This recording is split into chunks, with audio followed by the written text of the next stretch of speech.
Սիրելի մեծամորձիներ, ողջունում եմ ձեզ։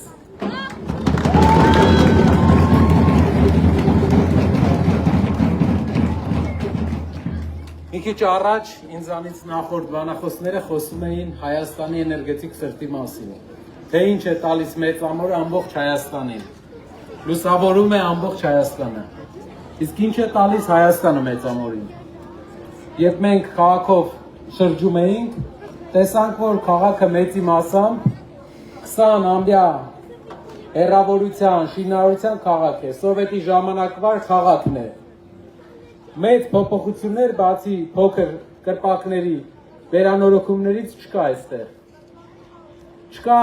այն մեծ շարժը, որ պետք է լիներ էներգետիկ սրտում երկրի։ Մեր երկրում պետք է այսպիսի բան լինի, եթե տեղում կա գործարան, եթե տեղում կա հիմնարկ, կա ատոմակայան, ատոմակայանի վճարված հարկերի նշանակալի մասը պետք է գա մեծամորին, որպեսզի քաղաքը զարգանա, ակտիվ զարգանա։ Ու շատ կարևոր է նաև քաղաքի շուրջ զարգացում ապահովելը, ինչը դա իրար մեջ ներառում։ Արարատյան դաշտի իհարկե այգեգործությունն է։ Այգեգործության մեջ Արարատյան դաշտում մի հատ ունիկալ խնդիր ունենք։ Ջուր, աշխարհի ամենաշատ ջուր ունեցող երկրում, աշխարհում միջին մարդու հաշվարկով Հայաստանում նորմայից 2 անգամ շատ ջուր կա։ Նորմայից։ Հայաստանի ջրի ընդամենը 5%-ն է օգտագործում հայը, Հայաստանի քաղաքացին, 95%-ը թողում է գնա, բայց Արարատյան դաշտում, Արմավիրի մարզում ընդհանրապես, ժողովուրդը ջրի խնդիր ունի, ինչն է պատճառը, պատճառը ոռոգման համակարգերն են, որ հին ոռոգման համակարգեր են դրած, որոնց վրա ոչ մեկ գործ չի արել, պատճառը այն է, որ այս հարստությունը, որ Աստված մեզ տվել է, անգամ այս հարստությունը չեն կարողանում տնօրինենք նորմալ։ 95% ջուրը թողում են գնա։ Սևան Հրազդան կասկադով ոռոգման համակարգը ավելի շատ ջուր գալու տարբերակը շատ անգամներ պետությանը առաջարկվել է։ Դա հնարավորություն կտար ընդհանրապես Արմավիրի մարզին ու Արարատյան դաշտին լրիվ նոր շունչ ունենալ։ Ջուրը պետքա խնդիր չլինի, իսկ ջուրը խնդիր չի լինի այստեղ, եթե մենք լուծենք Սևան Հրազդան կասկադի մի շարք խնդիրներ։ Հիմնականում դեպի Սևան եկող ջրի Եղեգիսի տեղը դեպի Սևան եկող ջրի հոսքի ավելացումն է, 70 միլիոն կուբամետր ջուր կարա գա Արարատյան դաշտ։ Ու այս խնդիրները ավարտվեն։ Երկրորդ խնդիրը վարկերն են։ Ով վարկ ունի։ Տոկոսները կա, որ 15-ից ցածր է։ Ուրեմն հարևան Վրաստանում վարկերի տոկոսները 8% է։ Հայաստանում 15, 18, 20, 25, մինչև 24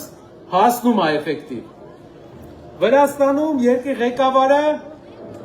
բիզնեսմեն է, ասում են բիզնեսմեն է երկրի ղեկավարը, դրա համար վարկերը 8% են։ Հայաստանում երկրի ղեկավարը լրագրող է, վարկերը 20% է։ Բիզնեսմենի լավ կառավարումը այժմ վարկերն են։ Մարդը, որ չի կարողանում վարկը վճարի, հնարավորություն է տրվում իրեն, եթե մի տարի չի կարողացել վճարի, մեր ծրագիրն է, հնարավորություն է տրվելու 18 ամիս, եթե չի կարողացել վճարի, որպեսզի նա ուրիշ տեղ աշխատանք գտնելուց հետո սկզբնական վարկը չի քաշվելու, դակն չի քաշելու փողը։ Թույլ է տալու մի տարի մարդը իր ֆինանսական վիճակը կարգավորի ու իր հարկերից է վարկի տոկոսները փակվելու։ Մի քիչ պարզ բացատրեմ, եթե մեկը 1.5 տարի ուշացած վարկ ունի ու գրանցվում է աշխատանքի, մեր ծրագիրն է, որպեսզի վարկի մայր գումարը փակվի իր վճարած հարկերից, ոչ թե իր աշխատավարձից։ Հարկը գնում է պետությանը, պետությունը վճարում է տոկոսը։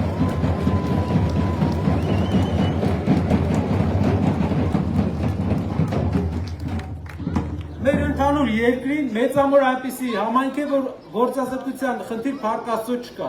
Դա Աստված, որ Հայաստանի մյուս համայնքներն էլ այս խնդիրը չունենան։ Եթե մենք վարկերի առումով, գյուղատնտեսության առումով լավ լուծումներ առաջարկենք, զարգանալու շատ տեղ կա, եւ իրար հետ մենք դա անելու ենք։ Միայն մեզ պետք է վարժ առաջնորդ, ով կբերի փոփոխություն մեր երկրին, որտեղ այս նույն վիճակով երկար տարիներ ապրելով մենք հետ ենք մնում կողքի երկրներից, հետ ենք մնում աշխարհից։ Դրա օրինակը այն է, որ մենք յուրաքանչյուր բախման ժամանակ պարտվում ենք, որովհետև հետ ենք տեխնիկապես։ Հայը ուժով, ուժեղ է, քաջությամբ ուժեղ է, բայց հետ է մնացել։ Դրա համար պետք է ուժեղ երկիր ունենանք, ուժեղ երկիր ունենալու համար էլ պետք է փոփոխություն մեր երկրում, փոփոխության համարն էլ համար 3